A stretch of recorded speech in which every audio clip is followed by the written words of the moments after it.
Dalawang 17 anyos na minor de edad na dumayo pa sa Pateros mula sa Pasig ang nadakip ng mga awtoridad sa isang bypass operation sa barangay Rosario, Silangan ng bayang ito.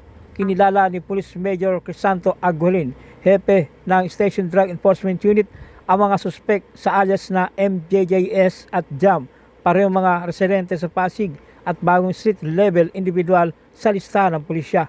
Batay sa ulat ng Pateros Municipal Police Station Drug Enforcement Unit, na batid na dakong alas 9:05 ng gabi nang maaresto ang mga suspek sa drug bypass operation sa Magnolia Street ng nasabing barangay. Nauna rito nakatanggap umano ng tip ang mga awtoridad hinggil sa illegal na aktibidad ng mga suspek kahit nagkasa ng bypass.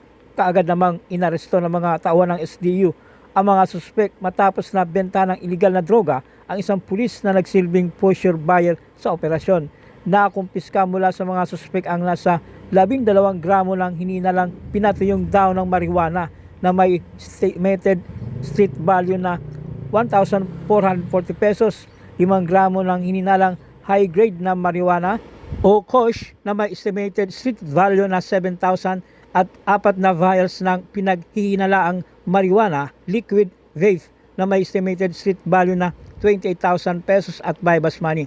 Ang mga suspek ay nakapit na at maharap sa mga kasong paglabag sa RA 9165 o Comprehensive Dangerous Drugs. Ay may karapatang manahimik o magsawalang ibo. Ano man ang iyong sasabihin ay maaaring gamitin laban o pabor dito sa hukuman nating Pilipinas. Kayo ay may karapatang kumuha ng sarili niyong abogado para kayo ay ipagtanggol. Kung wala kayong kakayahan, bibigyan kayo ng isa ng ating gobyerno. Kayo rin ay may karapatang kumuha ng sarili niyong doktor para kayo ay pisikal na ipasuri. Kung wala naman kay kakayahan, ang gobyerno magbigay naman sa inyo ng isa. Naintindihan ng yung mga karapatan? Diyan na sir. Makalipas ang 2 linggo, 2 kalalakihan naman na may edad 19 at 20 anyos na dumayo rin sa Pateros mula sa Pasig ang nadakip ng mga awtoridad sa isang bypass operation sa barangay Santa Ana ng bayang ito.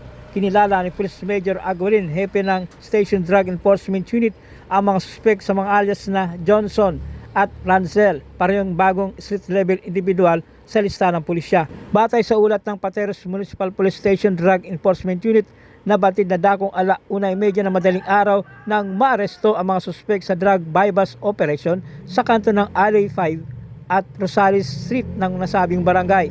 Nauna rito nakatanggap umano ng tip ang mga awtoridad hinggil sa illegal na aktibidad ng mga suspek kaya't nagkasa ng bypass. Kaagad namang inaresto ng mga tao ng SDU ang mga suspek matapos na bentahan ng illegal na droga ang isang pulis na nagsilbing pusher buyer sa operasyon. Nakumpiska mula sa mga suspek ang nasa 10 gramo ng hinihinalang shabu na may estimated street value na 68,000 pesos at bypass money. Ang mga suspek ay nakapit na at maharap sa mga kasong paglabag sa RA 9165 o Comprehensive Dangerous Drugs. Kaya ay aking naaresto sa paglabag sa RA 9165, kaya may karapatan maniniwala magsiwalang iba. Ano man ang yung sasabihin ay maaaring gamitin pagkakalaban sa inyo sa anumang hukuman dito sa Pilipinas. Kaya may karapatan kumuha ng sarili ng abogado. Kung wala kayong kakayanan, pagkakalubang kayo ng isang gobyerno. Kaya may karapatan din kumuha ng sarili ng doktor para kayo ay suriin. Kung wala kayong kakayanan, pagkakalubang kayo ng isang gobyerno. Naintindihan niyo ba mga karapatan niyo? Ikaw. 4 na iba pang street level individual ang inaresto sa magkahiwalay na lugar ng bypass operation na ikinasa ng Station Drug Enforcement Unit sa pangunguna ni Police Major Aguilin sa magkaibang araw sa bayan ng Pateros sa Herrera Street, Barangay San Pedro. Inaresto ng mga otoridad ang mga suspek na sina alias Yan, 20 anyos, residente ng Barangay Buting, Pasig, at alias Lexter, 23 anyos, residente ng Barangay Ago, Pateros. Nakuha sa kanilang pag-iingat ang 15 gramo ng hinihinalang pinatuyong daw ng marijuana na nagkakalaga ng 21,000 pesos. Basta kayo ng karapatan nyo ha. Kayo ay aking inaarito sa paglabag sa Republic of 9165. Kayo may karapatang manahimik at magsawalang ibo. Ano man ang iyong sabihin, maaari kami ipabor o laban sa inyo sa anumang hukuman dito sa Pilipinas. May karapatan kayo kumuha sa sarili ng abogado o pakipagtanggol. Pag wala kayong kakayahan, pagkakaloba kayo sa ating gobyerno. Kaya rin may karapatang kumuha ng sarili ng doktor upang kayo sirray pisikal. Kung wala kayong kakayahan, pagkakaloba kayo sa ating gobyerno. Naintindihan mo karapatan mo? Naintindihan mo karapatan mo? Sa Alley 2, Barangay Santa Ana, Pateros, naaresto naman ang 20 anyos na lalaki na kinilalang si alias Larry, residente ng barangay Kanluran, Pateros. Nakuha sa kanyang pag-iingat ang 2 gramo ng hininalang shabu na nagkakalaga ng 13,600 pesos. Ikaw ay inaaresto ko sa paglabag sa RA 9165. Ikaw ay may karapatan manahimik at magsawa ng kibo. Ano man ang inyong sabihin ay maaaring gamitin pabor o laban sa iyo. Ikaw ay may karapatan kumuha ng sarili mong abogado. Kung wala kang kakayaan, ito ay pagkakadagsin ng gobyerno. Ikaw rin ay may karapatan kumuha ng sarili mong taga-suri.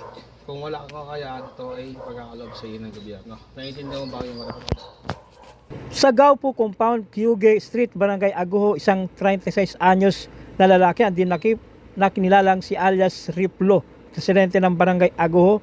Nakuha sa kanyang pag-iingat ang 2 gramo ng hininalang shabu na nagkakalaga ng 13,600 pesos. Babasahan kita ng iyong karapatan ha. Ikaw ay naaresto ko sa paglabag sa Republic Act 9165. Ikaw ay may karapatang manahimik. Ano man ang iyong sabihin ay maaaring gamitin o pabor sa iyo sa anumang hukuman. Ikaw ay may karapatang kumuha ng iyong doktor upang magsuri. At kung wala kang kakayahan ay bibigyan ka ng ating gobyerno. May karapatan kang kumuha ng sarili mong abogado. At kung wala kang kakayahan ay pagkakaloban ka ng ating gobyerno.